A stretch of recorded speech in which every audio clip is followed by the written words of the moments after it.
uma vez esta mensagem depois de tantos anos. Está escrita em Eclesiastes, capítulo 3, e os versículos do 1 em diante. Eu acredito que é 1 a 8. Isso mesmo. Tudo tem o seu tempo determinado, e há tempo para todo propósito debaixo do céu. Há tempo de nascer, tempo de morrer, tempo de plantar e tempo de arrancar o que se plantou. Tempo de matar e tempo de curar.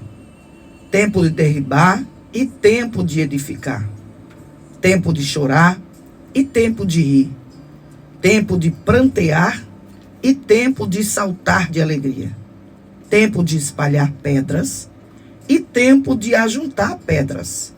Tempo de abraçar e tempo de afastar-se de abraçar. Tempo de buscar e tempo de perder. Tempo de guardar e tempo de deitar fora. Tempo de rasgar e tempo de coser. Tempo de estar calado e tempo de falar. Tempo de amar e tempo de aborrecer. Tempo de guerra e tempo de paz. Esta passagem sobre o tempo nos deixa ansiosos. O tempo normalmente nos deixa ansioso. Quando Deus fala conosco, normalmente a gente quer que tudo que Ele prometeu, que Ele falara, que Ele disse há um tempo atrás ou recentemente, se cumpra logo. Se resolva logo. Normalmente o ser humano está sempre correndo, está sempre atrás de que tudo seja logo, de que tudo seja rápido. Mas existe um tempo para todas as coisas debaixo do céu, como diz a palavra de Deus. E eu queria destacar alguns tempos. Tem o Cronos, tem o tempo cronológico, tem o Kairos e o tempo oportuno ou divino. Além desses aí, o tempo se divide também em unidades como horas, vigílias, semanas, dias, noites. Também existem tempos simbólicos, como os 7 tempos de Nabucodonosor, que simbolizam um período de 2.520 dias. 2.520 dias em 7 anos, não é? O tempo Cronos versus o Kairos é simplesmente o seguinte: o Cronos é o tempo sequencial, mensurável como horas, dias e anos. É o tempo que marca o relógio e pode ser usado para descrever longos períodos, como 40 anos de Israel no deserto, em Atos capítulo 8, versículo 11, e do 13 também ao 18. O Kairos é um momento oportuno, um tempo de Deus, é um tempo qualitativo. É um tempo que está ligado ao propósito divino. Não é que pode ser um momento de uma decisão ou uma oportunidade especial, como a oportunidade que Davi teve de matar ou não Saul. Tem também a unidade de tempos, que são horas e vigílias. O dia era dividido em horas, como as noites divididas em 4 vigílias. 18 às 21, 21 à meia-noite, meia-noite às 3 e das 3 às 6 ao nascer do sol. Semanas e dias era semana com 7 dias e dias eram unidades básicas de contagem de tempo. Períodos maiores eram os períodos mais longos e eram medidos por semanas, meses e anos. O tempo profético e simbólico que a Bíblia relata, os 7 tempos, que está lá em Daniel 4, essa expressão está presente naquela profecia de Daniel, que era simbólica. Cada tempo representava um ano de 360 dias, totalizando 2.520 dias ou 7 anos, como no caso do período em que Nabucodonosor ficou afastado ali do seu governo. É necessário eu e você entender que o tempo sendo de Deus, Eclesiastes foca na soberania de Deus sobre o tempo, dentro dos ciclos da vida humana. A mensagem principal é que há um propósito divino e um tempo determinado para todo e qualquer evento debaixo do céu. O nosso papel é apenas confiar nesse plano e aceitar cada fase da existência.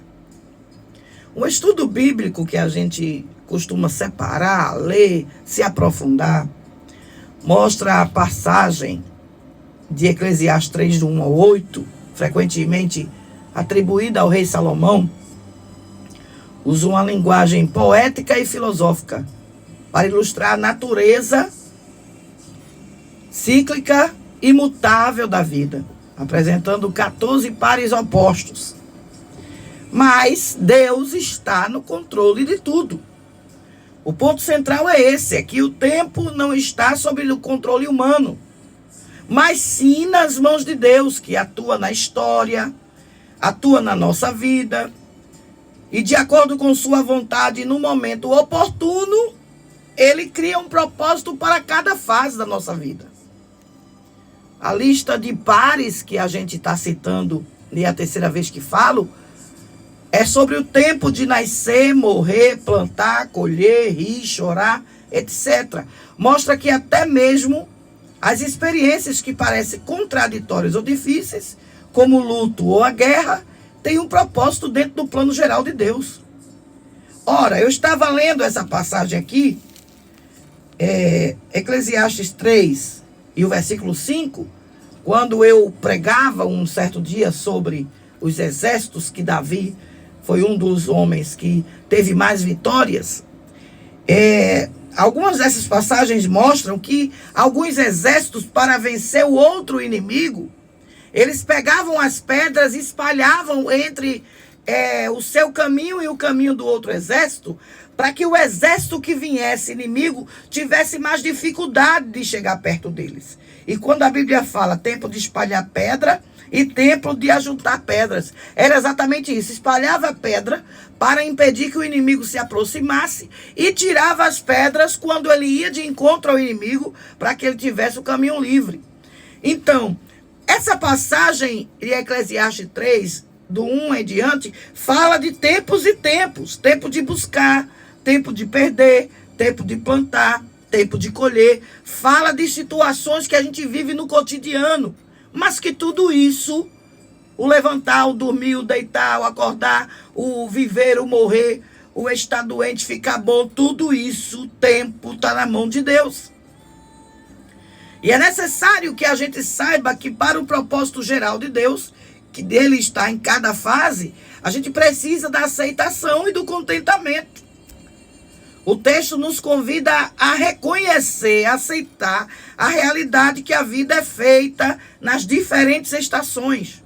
O contentamento, o entendimento vem de confiarmos em Deus sobre o momento exato para cada coisa acontecer. É bem verdade que esperar é ruim. É bem verdade que plantar e esperar o tempo da árvore crescer é ruim. É bem verdade que abraçar alguém de repente ter que deixar o abraço também é ruim. É bem verdade que tem hora que sorrir é muito bom, mas depois já não tem mais o sorriso. Tudo que é contraditório, tudo que é mais difícil, a gente não quer. Como chega aquela hora, tempo de chorar, ninguém quer. Quer o tempo de rir. Tempo de prantear, ou seja, continuar chorando, continuar entristecido por um luto. E tempo de saltar de alegria. A pessoa só quer a parte boa. Mas Eclesiastes diz: tudo tem o seu tempo determinado e há tempo para todo o propósito debaixo do céu. Na verdade, eu tenho que me acostumar, eu tenho que entender que eu preciso confiar em Deus e que Ele sabe o exato momento para cada coisa acontecer. Normalmente a gente quer viver algo que ainda está por vir, mas nós temos que viver o presente, sabendo que o nosso futuro está na mão do Senhor. A Bíblia fala: a cada dia já basta o seu mal, pertence o seu mal, porque o amanhã pertence a Deus. E muitas vezes a gente está hoje, já comprou a nossa carne, a gente já comeu nosso pãozinho, já tomou nossa água, mas a gente já está preocupado com amanhã. Será que vai ter amanhã? Será que amanhã vai ter carne? Será que amanhã vai ter pão? Ora, se hoje Deus já providenciou, amanhã com certeza vai ter. Pode não ser o que você quer, mas Ele vai providenciar, Ele não vai deixar você ser abalado, ser envergonhado. Nós temos que viver o presente, como está implícito na passagem. O ensinamento de viver, abraçar cada uma dessas etapas, porque há um tempo de agir, um tempo para esperar, um tempo de discernir. É necessário um exercício de fé e sabedoria. Quando eu não sou sábio, quando eu não tenho fé, quando eu não aceito o trabalhar de Deus, normalmente eu vou querer ensinar a Deus a trabalhar. E não é desse sentido. Essa passagem nos ensina que nós precisamos de, ao invés de estarmos frustrados, né, por querer que as coisas aconteçam do nosso próprio ritmo, do nosso próprio jeito, a gente precisa aceitar o trabalhar de Deus. Nós temos que aceitar. Não precisa a gente querer mandar em Deus, não precisa a gente querer ensinar a Deus a trabalhar. Nós devemos nos alinhar com o tempo de Deus e encontrar paz na certeza de que Ele está no controle de todos os tempos e estações. Até no dia a dia comum, o ser humano tem verão, inverno, outono, primavera. Cada uma dessas fases tem um sentido. Cada um desse tempo é necessário. Se chover direto, todo mundo morre afogado. É desastre, é casa desabando, acidentes. A nossa cidade, Recife, Olinda, Jaboatão, não está preparado para isso. Nosso estado não tem a escoação de água necessária para que a gente, como alguns países grandes aí tem uns jardins de esponja, né? Que eles retêm a água para o uso apropriado no tempo certo. A gente não tem isso. A gente tem aqui um sistema que qualquer chuva muito demorada vira um caos. Não serve. Se virar uma sequidão, verão direto, só sol, é pele queimada, é a fruta que não cresce, é a lavoura que seca, é a terra que fica muito árida, enfim, muito sol também não serve. Então vamos para o outono, meio a meio, negócio meio ali, uma hora chove, outra hora não chove, um tempo meio que incerto, aquele um pouco meio escuro. O outono é aquele tempo que uma hora está frio, outra hora de repente está quente. Será que o outono serve? Direto também não serve. Na verdade, eu quero dizer assim, há tempo para tudo, como a palavra diz. Aí tem a primavera, só flores. Tem gente que não tem nem resistência à flor. Tem alergia a flores. A flor chega, cresce e morre. A primavera, aí vem mais insetos daquela época. Os bichos começam a querer encontrar o seu devido relacionamento. Aumenta, prolifera a quantidade também de praga.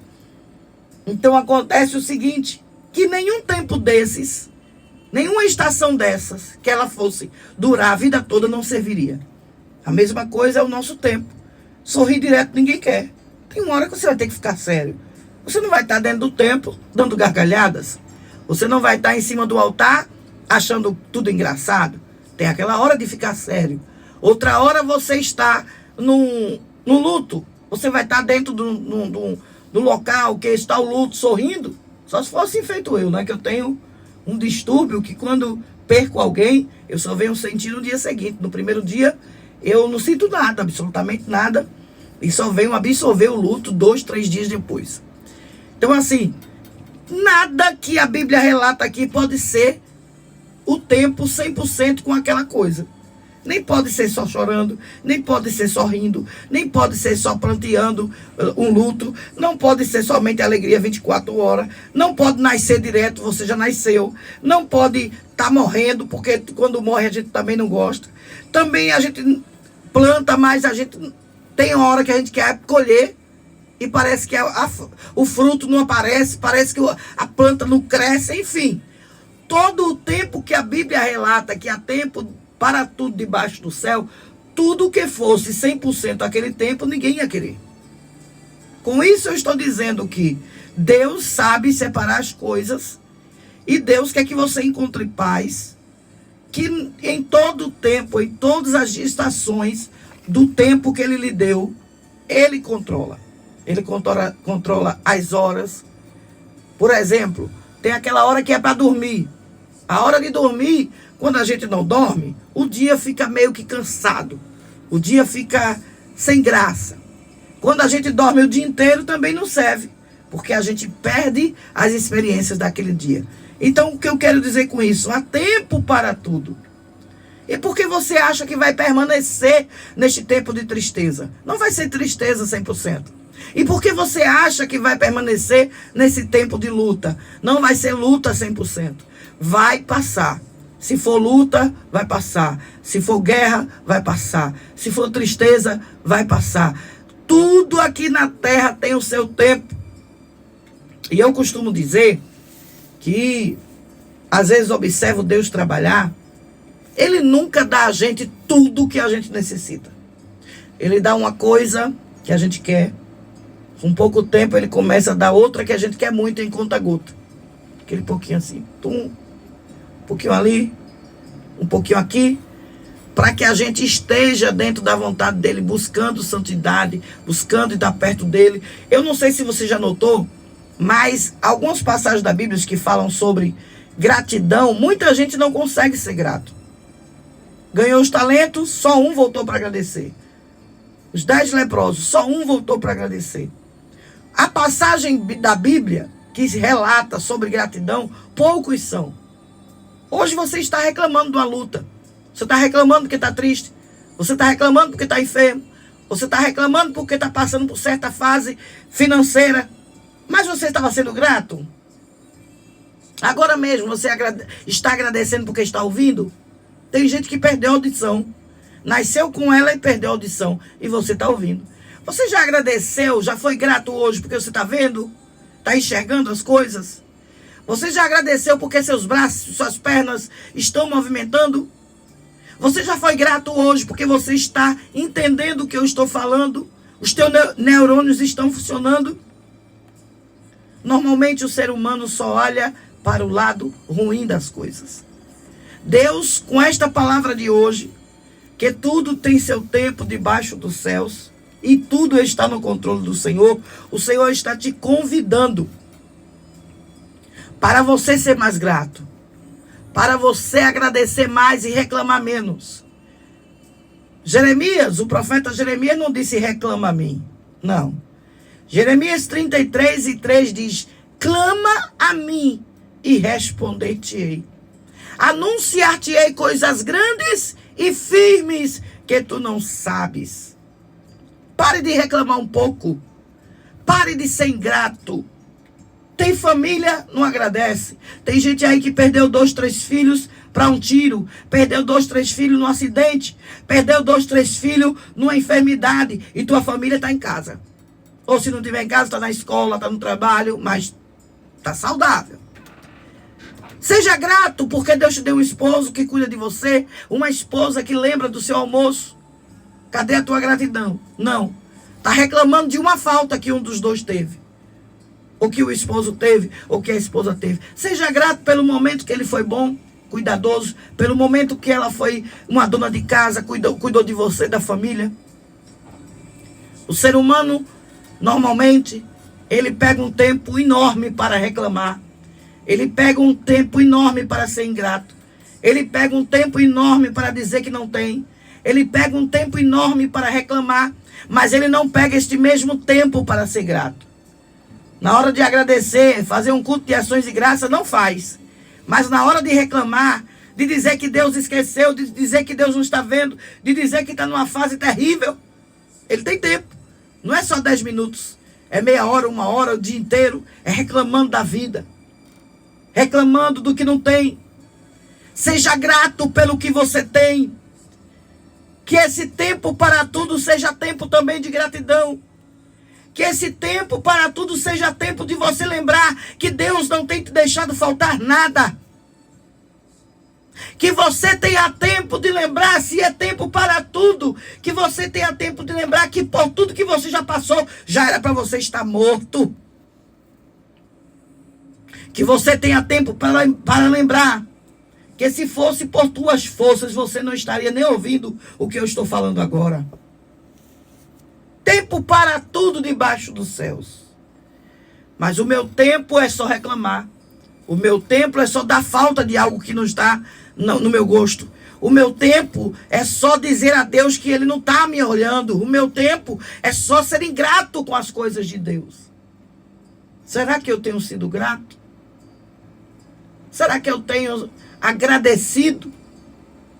Tem um hino que o grupo canta, que diz assim: agradeço por me libertar e salvar, por ter morrido no meu lugar, te agradeço. A gente canta muito esse hino no final de ano, quando rompe o ano na igreja, aí vira aquele momento da meia-noite, aí tem aquele momento de gratidão, aí por tudo que tens feito, por tudo que vais fazer, é só aqueles 10 minutinhos depois da meia-noite, aí veio a gratidão, mas é o ano todinho para reclamar. É o ano todinho para dizer: Jesus, tu não está me ouvindo. É o ano todinho para brigar com Deus, dizendo: tu dissesse que ia dar, não fizesse nada até agora. Eu vou encerrar minhas palavras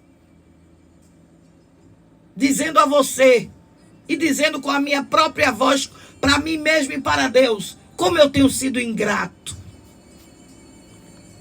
Como eu tenho sido ingrata. Quantas coisas que Deus me deu, porque se fosse pelo inimigo, irmão, a gente já estava morto. Se fosse pelo inimigo, irmão, a gente morria feito Estevão, apedrejado. Se fosse pelo inimigo, irmão, a gente morria na calúnia. Se fosse pelo inimigo, irmão, a gente morria na depressão. Mas o Senhor está te dizendo: tem tempo para tudo debaixo do céu. E eu tenho dito isso profetizando. Eu não quero mais ter tempo para ficar triste. Eu quero ficar alegre, pronto. É a luta chegando, é como o irmão estava cantando. A prova está doendo e eu dando glória. A guerra chega e eu dando glória. É percebendo que algo não está do jeito que eu quero, dando glória. Porque o que o inimigo quer ver, irmão, é eu e você cabisbaixo, acabrunhado, sem força, com raiva, reclamando. Mas o Deus que a gente serve está dizendo: tem tempo para tudo. E tem crente que está esgotando a paciência de Deus. Deus é amor, mas Ele é justiça. Se Deus for te cobrar conforme as palavras de maldição que tu mesmo tem lançado sobre a tua vida, se Deus for colocar imposto sobre ti o pecado das palavras que tu dizes no momento de guerra, já pensou? Eu peço logo misericórdia a Deus. Porque eu sou um ser humano, nós temos falhas, irmãos. E tem dias que a gente não agrada a Deus. Tem dias que a gente fala coisas que até, como a gente até diz às vezes, até o Espírito Santo duvida. Mas que você tenha tempo hoje. Eclesiastes tem tempo para tudo debaixo do céu. Que você tenha tempo hoje de ser grato. Eu quero dizer em alta voz: Senhor, obrigado, eu não mereço. Eu não deveria nem estar aqui. Eu não sou digna do teu amor. Aleluia, o teu amor me constrange. Glória. Que eu possa ser grato pela minha família, que eu possa ser grato pelas provas, que eu possa ser grato pelos inimigos, que eu possa ser grato por todos os vendavais, porque eu sei que tu estás no controle de tudo. E que eu possa ser mais grato. Mas grato a ti, que merece toda a honra, toda a glória e todo o louvor. Que o Senhor aplique esta palavra no teu coração hoje. E que você seja alimentado. Que tem tempo para tudo debaixo do céu. E que todo o controle está nas mãos do Senhor. Vamos louvar? Te alegra aí em nome de Jesus.